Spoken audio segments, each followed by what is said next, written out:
Hello and welcome to glennzb TV for Wednesday, the show that puts glennzb into your virtual headset. Yes, I'm bringing New Zealand to the world, and the world to New Zealand.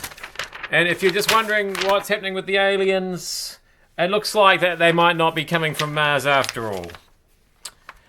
A new study shows that there's the streaks on the planet that some people seem to think were flowing water are in fact just steep flows of sand. Oh, we've all been there. We've all mixed up sand with water before, especially when we are lost in the desert and we see a mirage, aka sort of old cartoons. It's roughly at about that time that we look at the person that we're lost in the desert with, and then they look like a large leg of ham. So anyway, the point is, maybe not aliens. Well, I mean, they just might be sandy aliens rather than watery aliens on Mars. Probably still going to attack us from the moons of Jupiter, though. If not that... What was that planet I was telling you about the other day? Ross.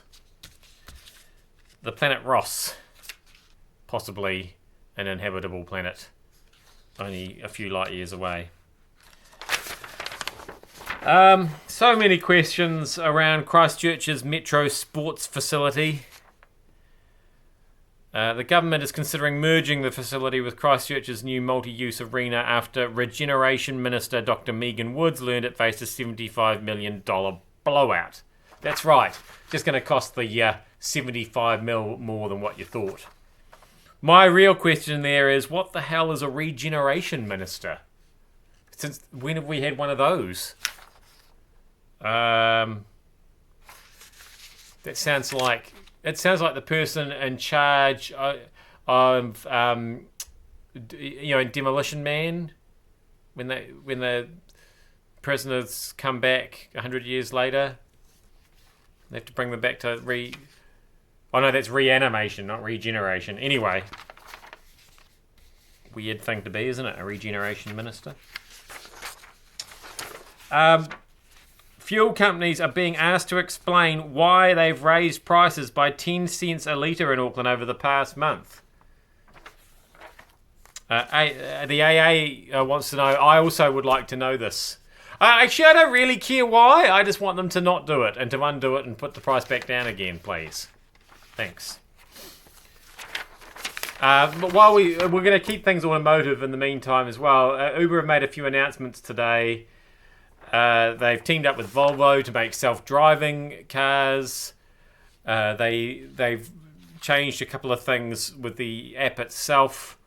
So now an Uber driver has a beacon that lights up in the window, and you can choose what colour you want that to be. So of course for me it would be red, because that's really the only colour that you need to worry about.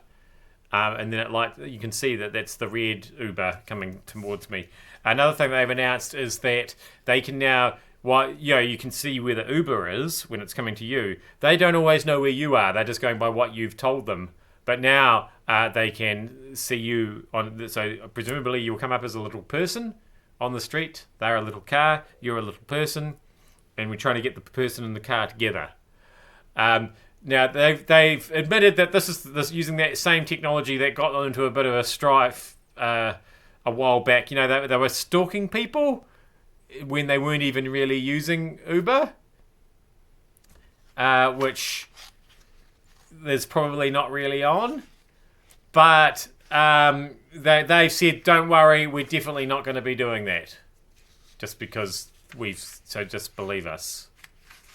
They've also said that teaming up with Volvo for the self-driving cars doesn't necessarily mean that Uber drivers' jobs are at risk, because they'll probably be rehired as some kind of concierge. I believe you. I believe you, Uber. I'm sure it's all above board and that eventually you'll start making some money. Finally, Zimbabwe, confusion, chaos reigns. Mugabe's finally resigned. That's great. Celebrations in the street.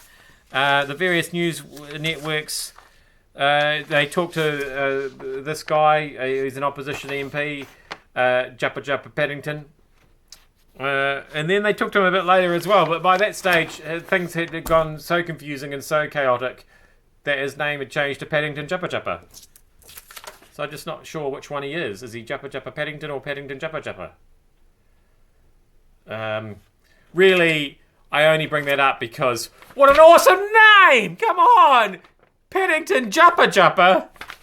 I mean, even if he was just called Paddington, and then it'd be called Paddington Juppa Juppa, and then maybe not. Maybe he's called Juppa Juppa and oh, it's fantastic. Anyway, good times in Zimbabwe until they realise that they still don't really know how to run the country. I am glennzb. Thank you so much for having me in your virtual headset. I'll see you back here again tomorrow. Juppa Juppa Paddington.